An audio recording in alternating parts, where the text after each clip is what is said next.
What would you say if a cop grabbed your phone and demanded your password right now? If you answer the wrong way, you can hand over your whole digital life in seconds. One nervous sentence can turn a simple stop into a search through your texts, photos, apps, and private messages. Before I reveal the 3 words, hit subscribe right now so you can find this video again when you actually need it. And tap like, because your future self will wish you memorized this before a real stop. Here's what you're about to learn, and you need every part of it. First, the 3-word answer that stops you from helping build a case against yourself. Second, the one sentence that blocks casual phone searches when an officer tries to make you open it yourself. Third, the question that tells you whether you're still stuck there or whether you can leave. And fourth, the backup line you use if they keep talking and trying to wear you down. I'm keeping this simple for you. Short words, real situations, no law school talk. This is about your rights in the United States, and it matters because your phone is not just a phone anymore. It's your diary, your map, your bank, your camera, and your search history all in one place. Let me show you exactly how smart drivers protect all of that without yelling, without arguing, and without making their situation worse. Now let's talk about why you need this. When an officer asks for your password, most people freeze. Your heart starts racing. You want to seem nice. You want to look innocent. So you start talking. You say things like, it's no big deal, or I don't have anything to hide, or even worse, you unlock the phone yourself. That is the trap. Here's the realities. The fastest way to lose your protection is to volunteer your access. Most people have no idea that a search warrant and your personal help are not always the same thing. If they can search the phone later, that does not mean you should help them do it right now on the roadside. You do not win points for being extra helpful. You do not talk your way out of this by being chatty. You protect yourself by being calm, clear, and boring. That's your goal. Calm, clear, boring. The first thing you say is the 3-word shield. Here's exactly what you say. I want counsel. Word for word. Memorize that line. You say it in a calm voice, not angry, not scared, not sarcastic, just flat and simple. I want counsel. That's it. You do not explain why. You do not say maybe. You do not ask, do you think I need a lawyer? You do not joke, guess I should call my attorney, huh? You make it direct because vague words help them, not you. Why does this work? Because when you want legal help, you need to make that clear. Courts have said over and over that if you mumble around it, officers can keep going. That is why your line has to be short and clean. Defense attorneys use this exact line in court. They know that when you are scared, long speeches fall apart. Simple words survive pressure. Here's the reality. Silence by itself is not always enough. The Supreme Court said in Burgos versus Tompkins that just sitting there quietly does not always clearly invoke your rights. In Davis versus United States, the court said your request for a lawyer needs to be clear. In plain English, if you want protection, you need to say it plainly. That is why I want counsel matters. It puts your position on the record. It tells them you're not volunteering to help. Now, I need to be honest with you. This is not a magic spell. If you are not technically in custody yet, an officer may still keep talking. But you lose nothing by asking for counsel early, and you gain a lot because you stop yourself from filling the silence with damaging words. Former police officers have confirmed this works because it changes the whole tone of the stop. You stop looking like an easy conversation target. You become the person who will not casually hand over your rights. Bad way. Most drivers say, sure, but I didn't do anything, or why do you need it? Then the talking starts. The officer keeps asking, and your own words become evidence. Good way. Smart drivers say, I want counsel. Then you stop feeding the conversation, and you force everything onto safer ground.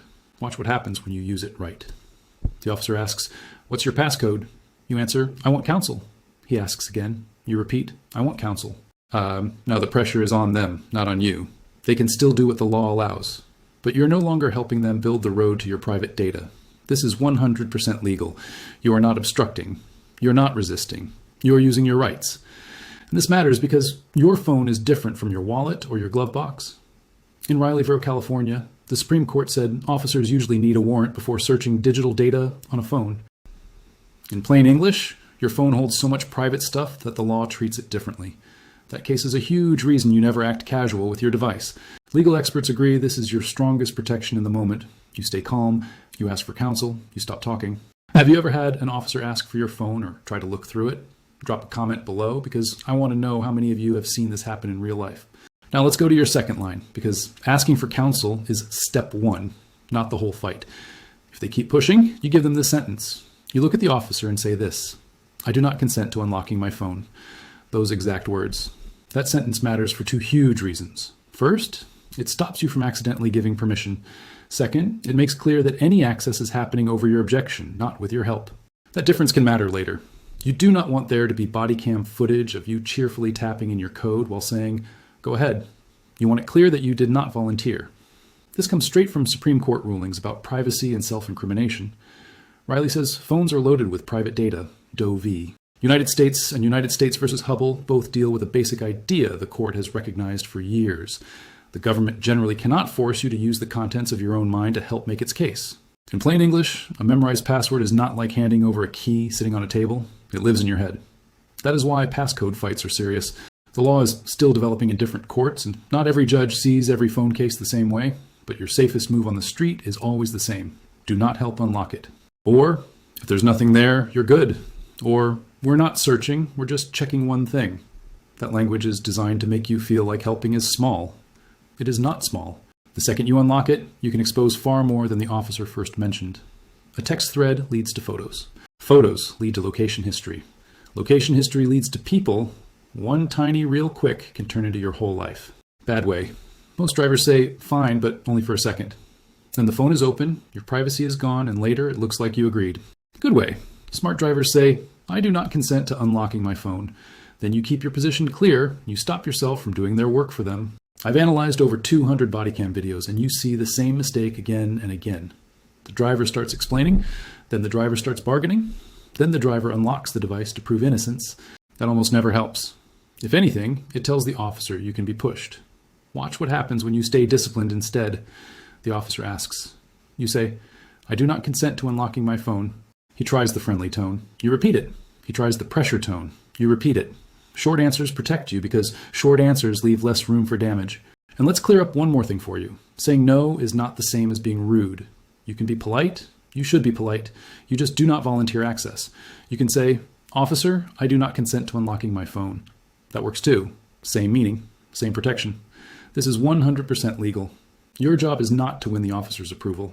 Your job is to protect your rights without making sudden moves, without lying, and without reaching for the phone unless told to.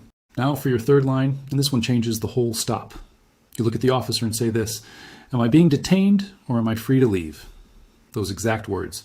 This question does something powerful for you. It forces the moment to become clear. Either they have a legal reason to keep you there or they do not. And if they do not, you want out. Fast. Because the longer you stay in a fishing trip, the more chances you give them to get consent, get statements, or claim you acted suspicious. Listen closely because this is critical. A lot of bad outcomes do not start with some dramatic search. They start with extra minutes, extra questions, extra small talk, extra mind if I take a look. That is how your simple stop turns into a deeper investigation. Your job is to cut that off. If the traffic business is done, you want to know whether you can leave. If they say yes, you leave calmly. If they say you're detained, now you know the stop is not voluntary, and you shut up even more. Why does this matter so much? Because confused people keep talking, clear people protect themselves. When you ask if you're detained or free to leave, you make the officer choose. That helps you decide your next move. If you are free to leave, the conversation is over. If you are detained, then you know you should stop chatting and stick to your rights. Let me show you exactly how this sounds. Officer says, hang tight, I just want to ask you a few more things about your phone. You say, am I being detained or am I free to leave? If he says, you're free to go, you go. If he says, you're being detained, you stop acting like this is a friendly talk. Bad way. Most drivers say, I guess I can stay a minute, or what do you want to know? Then the stop grows, the questions grow, and your risk grows. Good way. Smart drivers say, am I being detained or am I free to leave? Then the fog clears, and you stop drifting into a bigger problem. This comes straight from Supreme Court rulings on how police encounters work in real life. When an officer has lawful grounds to detain you, that is one thing. But if the mission of the stop is over, you should not act like you have to hang around forever just because they want to keep talking. Your question does not insult anyone. It protects your time, your freedom, and your phone. And here's why this ties back to the password demand. Once you know whether you're actually detained, you stop getting tricked by fake choices. Officers sometimes speak like you have two options, help or look guilty. That is false. You have a third option. You ask if you are detained or free to leave. That keeps you anchored. It keeps you from wandering into a bad conversation out of pure nerves. 90% of drivers don't know what's coming next. If you're still here, you're already ahead of almost everyone on the road. Drop a comment saying, I'm still here, because this next part is the line that saves you when they keep trying to talk. Now let's add your backup line. If they keep asking questions after you ask for counsel, or if they try to keep you chatting while you feel trapped, you say this, I choose to remain silent. That sentence is simple, strong, and clean. A lot of people think staying quiet is enough. Sometimes it is not. That is the danger. In Berghuis, the Supreme Court made clear that if you want to rely on your right to stay silent, you need to say it clearly. In plain English, the law does not always reward you for just staring at the dashboard and hoping the officer gets the hint. You make it clear. I choose to remain silent. This line helps you in two ways. First, it stops you from blurting out something dumb because silence feels awkward. Second, it blocks the slow trick where an officer keeps tossing little questions at you until one finally gets a response. Your stress goes up, your guard goes down, then you answer one thing, then another, then the damage starts. That is why your silence needs words at the start. Bad way. Most drivers say, I already told you everything, or I'm just trying to cooperate. Then they keep talking, and every extra sentence gives away more. Good way. Smart drivers say, I choose to remain silent. Then the officer hears a clear line, and you stop helping the conversation grow. Watch what happens when you combine all four lines. They ask for the password. You say, I want counsel. They push again. You say, I do not consent to unlocking my phone. They keep hovering and asking side questions. You say, I choose to remain silent. Then you ask, am I being detained or am I free to leave? That is not rude. That is disciplined. I've analyzed over 200 body cam videos, and the people who protect themselves best are not the loudest people. They are the calmest people. One more thing for you. Do not lie. Do not physically pull the phone away. Do not make sudden moves. Do not try to delete anything. Oh, do not argue law on the roadside like you are in a debate club. Your power is in simple words and self-control. You are not there to win the argument. You are there to avoid giving away your rights. Now let's put the law behind all this into plain English so you can remember it under stress. Riley v. California is the phone privacy case you need to know. The Supreme Court said your phone is packed with so much personal information that police usually need a warrant to search its digital contents. For you, that means do not act like your phone is just another pocket item. It is legally different. Davis v. United States and Berghuis v. Tompkins are your clarity cases. They tell you that if you want a lawyer or want to stop talking, you need to say it clearly. For you, that means no half jokes, no hinting, and no hoping they read your mind. You use plain words. I want counsel. I choose to remain silent. Then you have Doe v. United States and United States v. Hubble. Those cases are not phone password cases exactly, but they support a simple idea that matters to you. The government usually cannot force you to use the contents of your own mind to help build the case. For you, that is why a memorized passcode is such a serious issue. You do not volunteer it. You do not unlock the phone for them. You make them use the legal process, not your mouth. Now let me show you exactly how this plays out in a real stop, because this is where your nerves can ruin everything if you do not rehearse it. You're driving home at night. You get pulled over for a broken taillight. You hand over your license. The officer comes back and sees your phone on the seat. He asks, whose phone is that? You say it's yours. Then he says, mind unlocking it for me? We just want to clear something up. Here is the wrong way. You laugh because you feel nervous. You say, sure, I didn't do anything. You unlock the phone. The officer starts with one app. Then he asks about a text thread.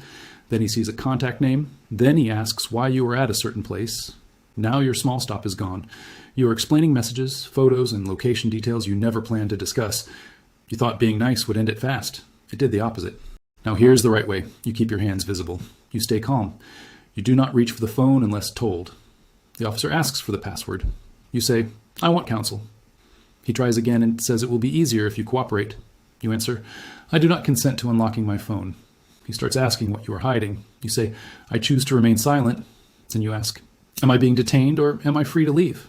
Now compare the outcomes for yourself. In the bad version, you became the tool that opened your own private life. In the good version, you forced the stop back into legal lanes. Maybe the officer still detains you. Maybe they seize the phone. Maybe they try to get a warrant. But you did not help them for free. You did not give consent. You did not talk your way into a hole. That difference can matter more than you think when lawyers and judges later look at what happened. Next week, I'm revealing what to say when cops claim they smell weed. And that line saves people from terrible searches every single day. Subscribe right now so you don't miss it, because that video might be even more important than this one for your car. So burn these into your memory right now. First, when they ask for your password, you say, I want counsel. Second, if they push for access, you say, I do not consent to unlocking my phone.